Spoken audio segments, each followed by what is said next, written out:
And hello, everyone, and welcome back to Cyrus Webb Presents here on Amazon Live. I'm your host, Cyrus Webb. Glad you all could join us once again. If you guys are new to us on the Amazon platform, see you guys already coming in there, welcome. Make sure you guys do hit that follow button so you can stay connected with all of our program. We have some amazing things coming up in March. Going to be traveling to 5 different cities in the month of March and taking you guys along with us on Amazon, including a very special show that's dealing with March Madness. So definitely make sure you guys hit that follow button. You'll see it here in this corner or down below. You also see some of the books, and I do stress some of the books from our next guest. We're excited to welcome back Dr. Velma Bagby to our broadcast. You guys know her. She's an individual who's been able to write a best-selling series called The Catch Series. You guys can see book number 1 is here, The Catch No One Wants. Also, of course, we're going to be talking to her about the latest book, which is The Wrong Catch, She'll Tear Down the House, and what she has coming up for you guys. We are simulcasting our broadcast today, so we welcome our audience tuning in on Facebook, LinkedIn, YouTube, and Twitter. But Dr. Velma, welcome back to the broadcast. Thank you, Cyrus. It's a pleasure to be back. It is always a lot of fun. I should let our audience know that the last time you were on with us, we had an exclusive with yourself and Dr. Bruce Bagby as well. Hey, Jacqueline, good to be able to see you as well on the Facebook side. So I want to talk about that experience. You and I haven't actually had a chance to talk since you guys were on. What was it like for you? For one, to bring husband to work, but also to be able to talk about your own journey with love and marriage on the show.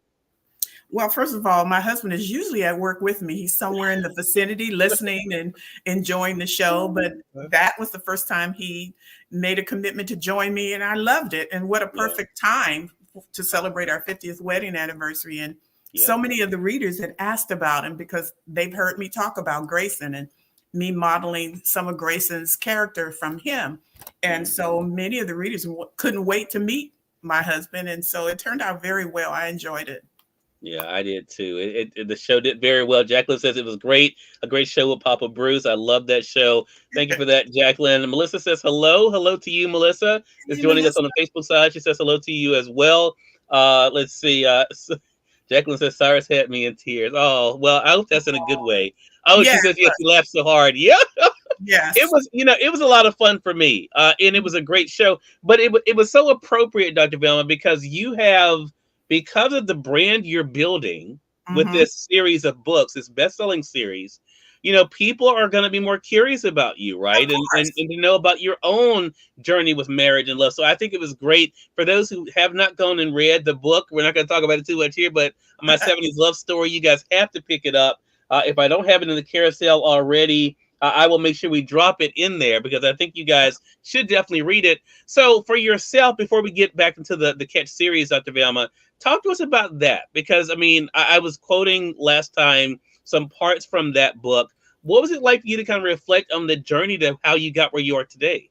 Oh, you made us laugh. My husband and I were still talking about that after our interview. And by the way, he's heard you and I interview together, but he's not met you in person. He really enjoyed your personality and enjoyed that moment. You made him feel very comfortable.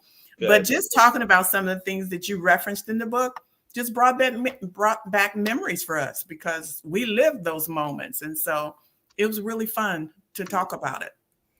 So for our audience, because we're always picking up, this is the fun thing about doing this broadcast, especially on different platforms, Dr. Velma. We will always find people, and I talk to people I interview about this, people will always meet you at zero, right? You may have been 8 books into something, but there will always be somebody who comes along and says, hey, what are y'all talking about, right?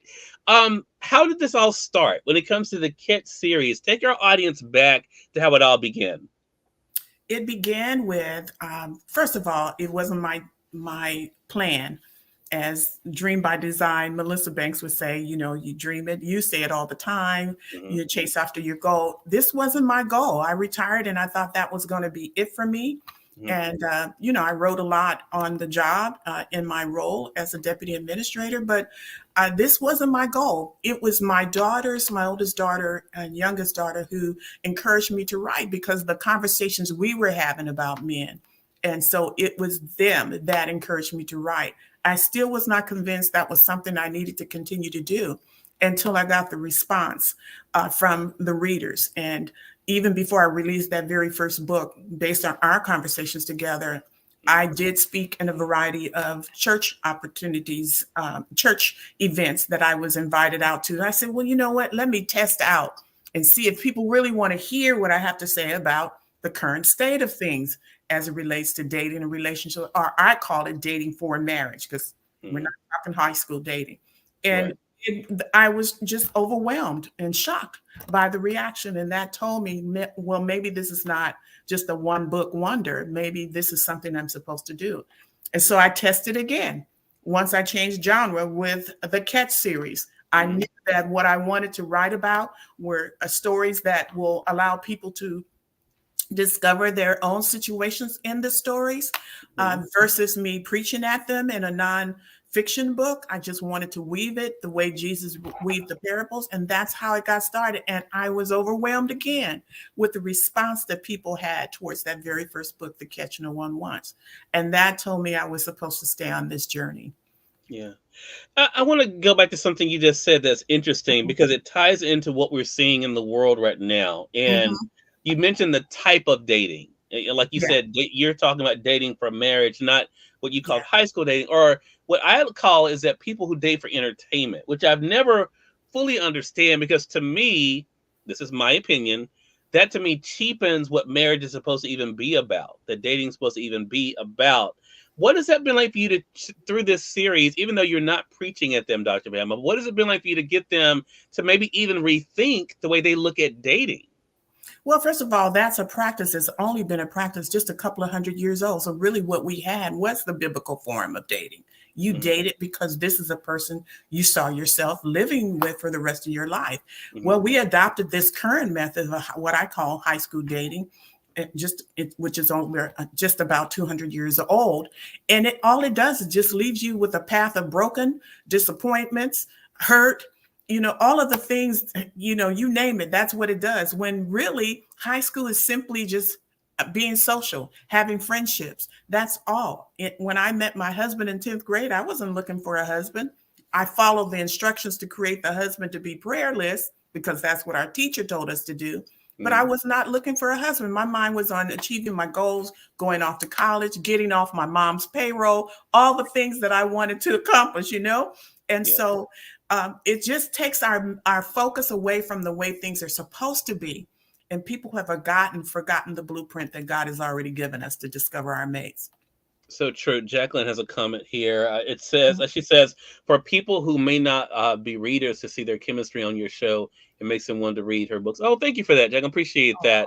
But she says it gave more authentic insight on their marriage, talking about you being on with Dr. Bruce. So I think that is and the reason why I wanted to ask you that is we kind of talk about the series, for those who are just finding out about the series, because that really sets up the first book, The Catch No One Wants, because who we meet there, Veronica. And I have to say, I say it to you every time, but anytime someone asks me about you, Dr. Velma, I really smile, because I think what's so interesting, I love a series that shows an arc. The Veronica we see in this book is not the Veronica we see, from book to book. And to see that growth, to see her maturity, and to see her willingness to not only be vulnerable, but also to help others, I think is so important. What has that been, since this was not your plan, what has that been like for you, Dr. Velma, to see her on her growth? First of all, I sat down with one of my, what I call experts, who has a very prominent book career. And one of the things she suggested was a series. And I even sat down with another strategist to develop what that series would look like. And I said to myself, I'm not writing a series. I'm not ready to do any of that. First of all, I was jumping into a brand new genre, Christian contemporary fiction. I wanted to see how that was going to work. I set out to write one book after the first book, and that was The Catch No One Wants. I had no idea that it was destined to become a series. So it did that on its own. I didn't plan that. And I knew that was what I was supposed to do. So that's what it was like for me, a surprise every step of the way. Gotcha. And you followed up The Catch No One Wants. I'm going to go ahead and highlight it in the carousel for those tuning in on the Amazon side with The Wrong Catch that is here, which we've had some great conversations about. But Dr. Velma, I want to spend some time talking about this book, The Wrong Catch, She'll Tear Down the House, which is the newest book in the series. You all can get, as you guys can see there, the paperback or the Kindle edition for $4.99 there. So make sure you guys too take advantage of that. Okay, so I mentioned to you that the character I wanted to kind of spend some time talking about today is Frankie the Firefly. I'm going to get into that. I want to talk about, for those who are new to the series, so they kind of get an idea, what we saw in the first book, The Catch No One Wants, is a father and daughter, Grayson and Veronica, being able to have real conversations about what you being ready for marriage, first of all, yourself. Right. And not just the man, but also Veronica herself, knowing if she Yes. was ready. And then Yes. we saw in The Wrong Catch, her being able to help other women to be able to make the same type of changes and to know, of course, what to look out for too. And then we have the third book, the Wrong Catch, She'll Tear Down the House, where Grayson is able to help the guys as well. So I want to talk about that because I've said before you came out with this book, Dr. Velma, you may remember I said, us guys, we get a bad rap sometimes. You know, just like in The Wrong Catch, there are some women who always want to put it on the man. Well, the reason this didn't work is because of that man. You know, that man just wouldn't do right. Or that man, or we're expected to forgive the woman's mistakes and shortcomings, but we're not supposed to acknowledge that we have some too. And so talk. What was it like for you going into She'll Tear Down the House? It was an interesting journey because the first thing I needed to do was, many of the readers said, please bring the fish back. So even when I announced that I was going to do something different with this third book, they were still saying, bring the fish back. So I was in a place where I knew I could not use fish again. So what do I do with the women? What do I use? So I began to research.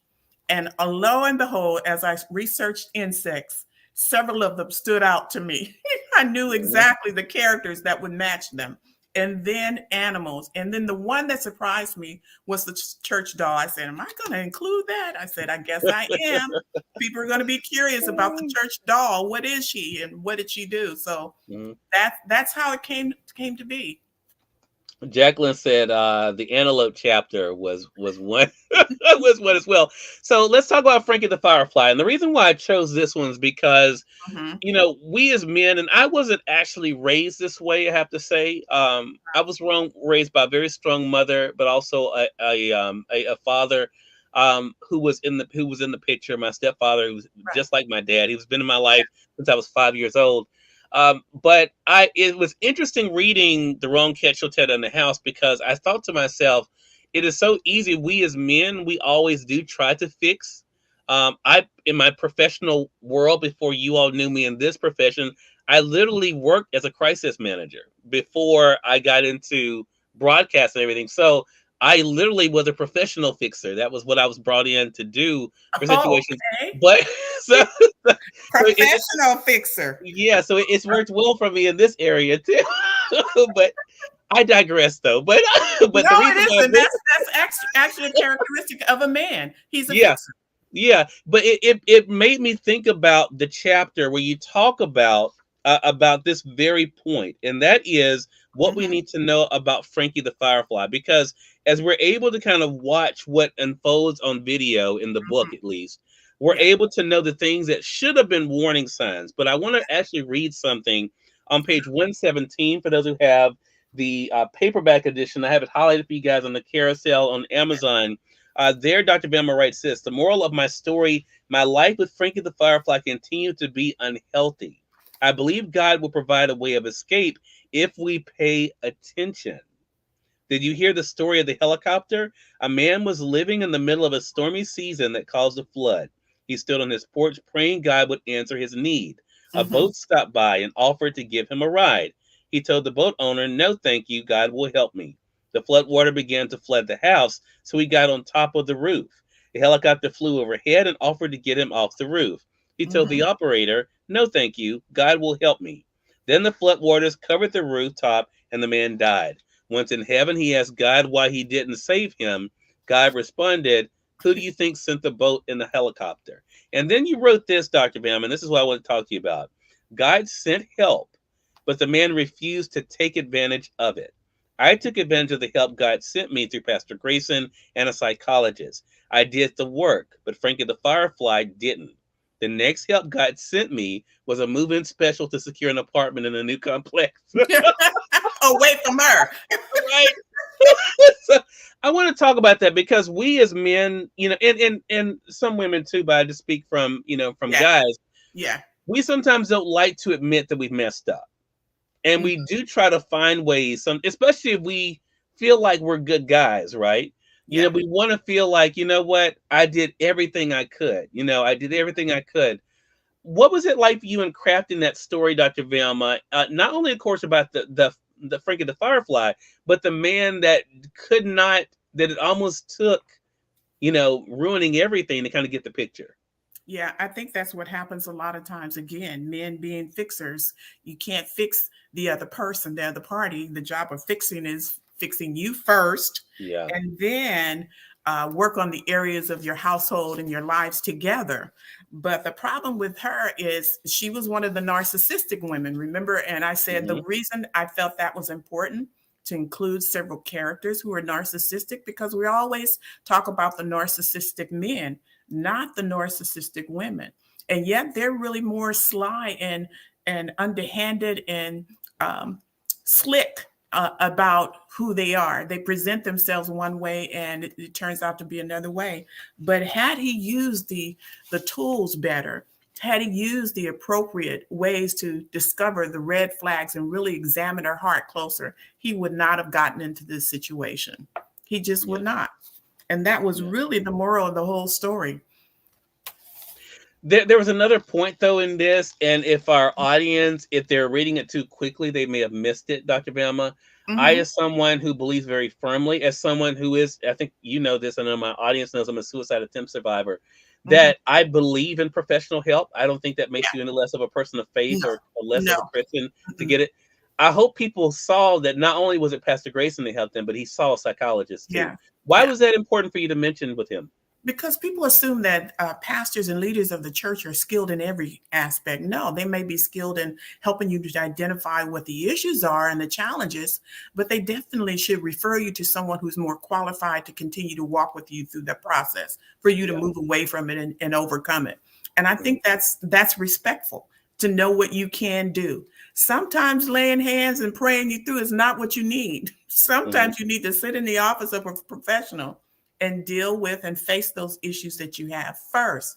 God, again, that is a helicopter. That is the boat. Yeah. He sent professionals for that reason. And so we have to accept that. And as African Americans, we do not lean towards that kind of help at all. Yeah. Hello, Team Midnight. It's Book Bar. Good to see you. And I want to say this too. Some people aren't going to like it, but hey, it's the truth is the truth because I've experienced it. And some people will judge you by saying that you have less faith because you're going to see a doctor, or which to me sounds very crazy, but some people really believe that. I still say God created doctors. Yeah. God created them with the expertise that they have. God sent us help when he knew the church and the church leaders couldn't help you. That's beyond their scope. And if we learn to operate in the lane we've been given, we'll recognize God every step of the way. And so that's the problem. We turn away from those kind of things. Some things won't be moved by prayer. Some things will be moved by professional help and prayer. Yeah. Because we skip, again, just like I said, Cyrus, we forget that the helicopter could be the psychologist. The helicopter could be the doctor.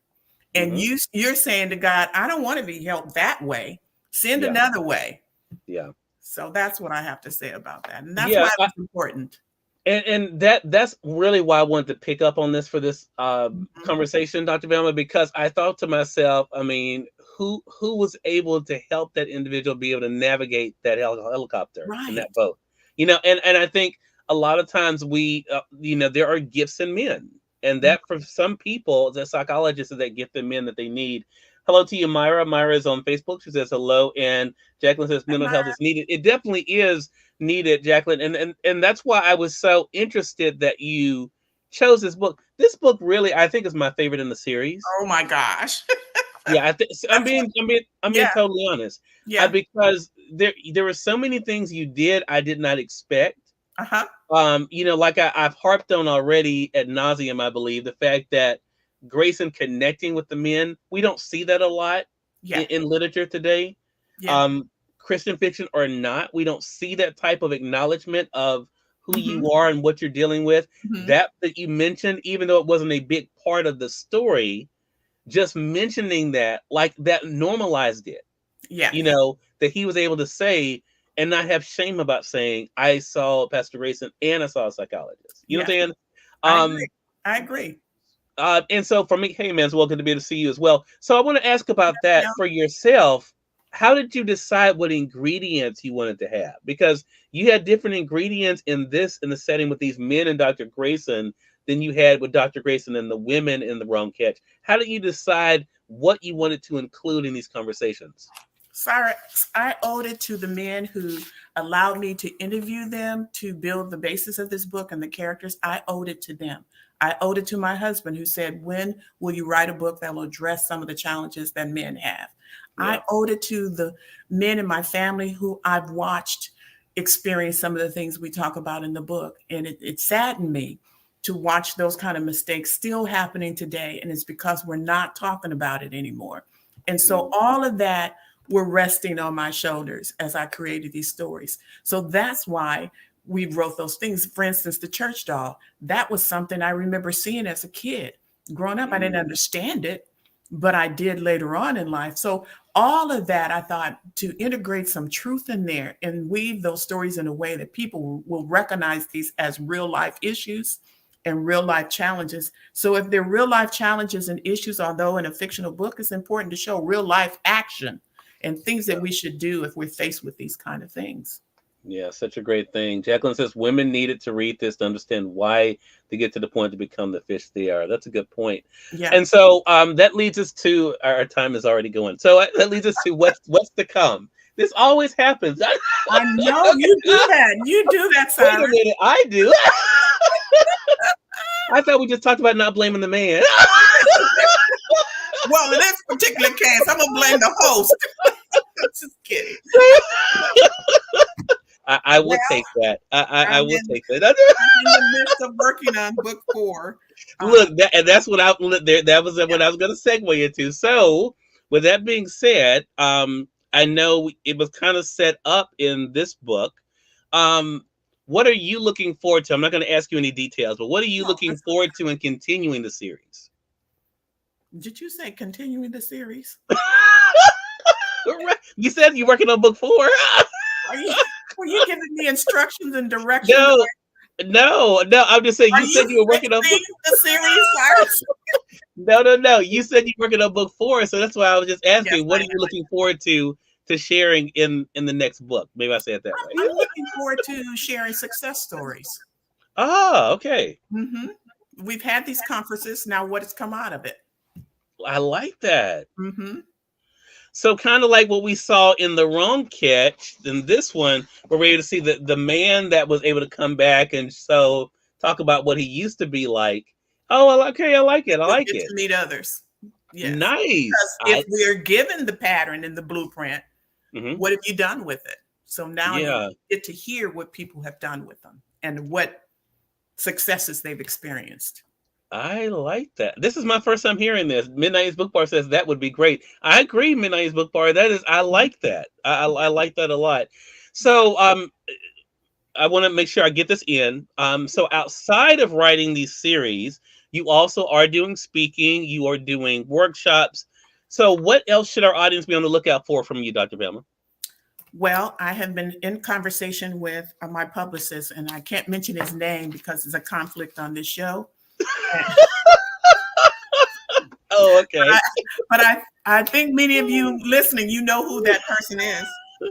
I postponed Dr. Velma Talks for a minute because that was one of my one of the areas I was encouraged to bring back, and I postponed it to finish my class. I'm in a speaking class right now, so I'm finishing that up, working on my my speaking topics a little more so that I can hone in on creating half an hour, 45-minute conversations around a particular thing. So that's what I've been working on. I wanted to get through that first. And lo and behold, what did the teacher say in the middle of the class? Okay, I want you guys out there and creating lives and going, oh my gosh, I like Cyrus. Yeah, So, where have you heard that before? I heard it. I postponed it. I'm resurrecting it. And so Yeah, thankful that I have my graphic already ready. Thankful good. to one of your clients who helped me. And Mhm. I'm going to be moving forward with that. So Love they it. um, are able to go onto my website and subscribe. You'll get to hear all about the release times and when it's going to begin. Because it looks like I'm going to split some of the Dr. Velma Talks time for married couples only. So I'm looking at Mondays for that. So people really want to know. That's one of the things we found out for our 50th wedding anniversary. So many people want to know, how did you do it? What did you do? We were looking at a car for our anniversary gift, and the salesman says, "Tell me, what's your secret? What's one Wow. word?" I said, "I'll give you one word: compromise. It cannot be Love all it. about you. You Cannot be have all to about be you. able to compromise and make adjustments." And so that was one of the things. So I have to be able to talk about that, as well as keeping to my commitment to help singles. And that's going to be the second one. So twice a week, I'm going live. Love that. Chanel, hello to you. Chanel says hello to you, Dr. V, as well. Now, Melissa says, love it. Well, another great conversation with you, Dr. Velma, as it always is. Again, everyone, Dr. Velma Bagby has been our guest. Make sure you guys get the 3 books in the Catch series that are out now, beginning with the Catch No One Wants. You guys can see it there. I highlighted again the carousel for you guys there. Then, of course, followed up by the Wrong Catch.